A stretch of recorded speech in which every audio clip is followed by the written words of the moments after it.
Hey everybody, and I'm back. Hope everyone's having a good week. Um, and I wanted to touch upon the anxiety that I talked about in my other video a little bit more about like what my experiences are with anxiety, panic attacks, and stuff. Um, I've had, you know, struggled with anxiety for 21 years or so, 22 years. Well, I was 19. I was 19 when I had my first panic attack. And it was definitely like not random. It happened because I smoked weed, and it was a bad weed. It was like whatever. It was a bad batch, or I just did too much of it that particular day. Back then I was 19. I smoked every now and then with a few friends or whatnot, and like on a weekend, nothing crazy. And I had never done any other drug other than that. So, um, and I had wanted to try other things, but after the experience I had, this particular instance that I basically smoked a whole lot of weed that I had never smoked before in one like day, one night, um, with other people who were there, who were supportive, and but I took on more than I could handle. So I ended up having a panic attack within like 20 minutes. I was with my friends.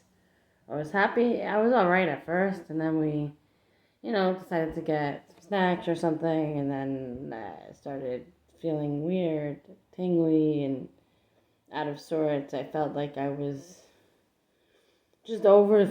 Now I look back, and I was just really sensitive, like very, very hypersensitive.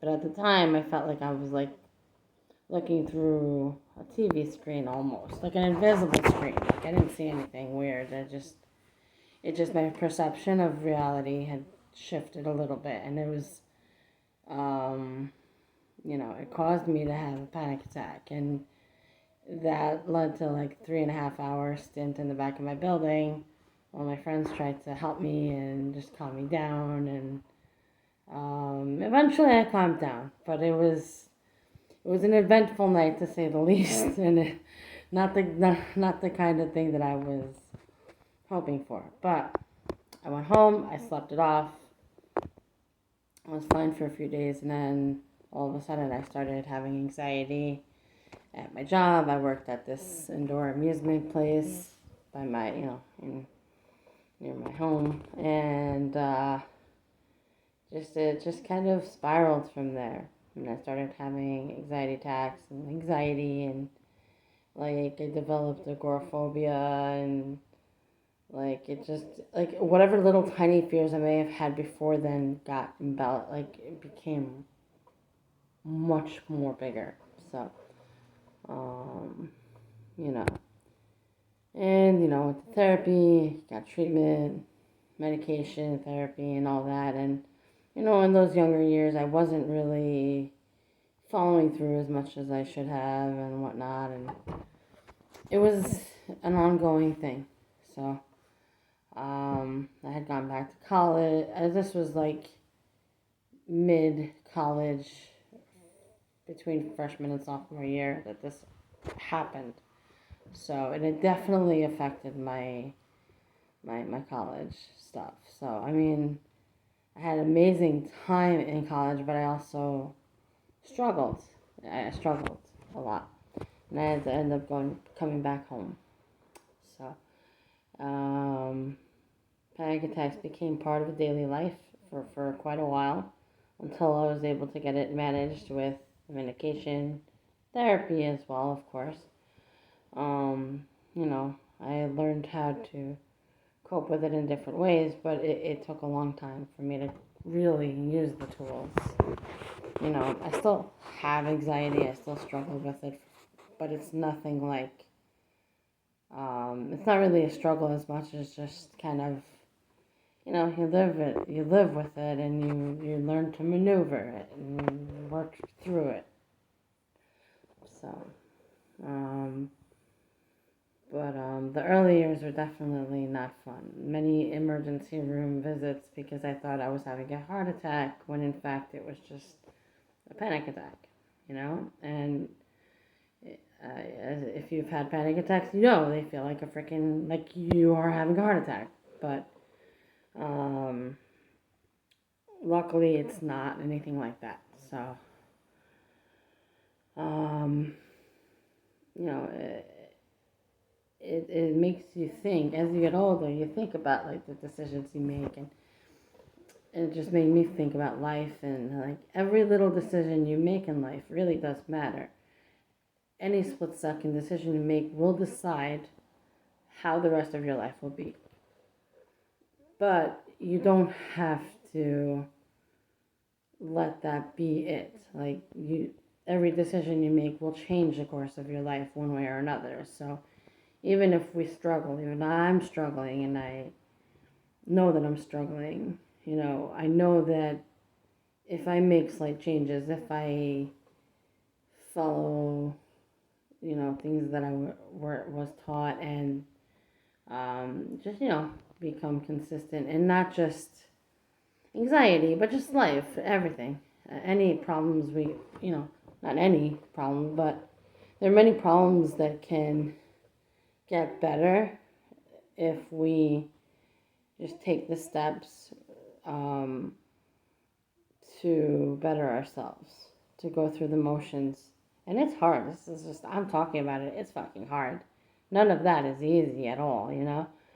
Um, I'm 41 years old, and, a lot of things have happened in my life to make me who I am, good and bad,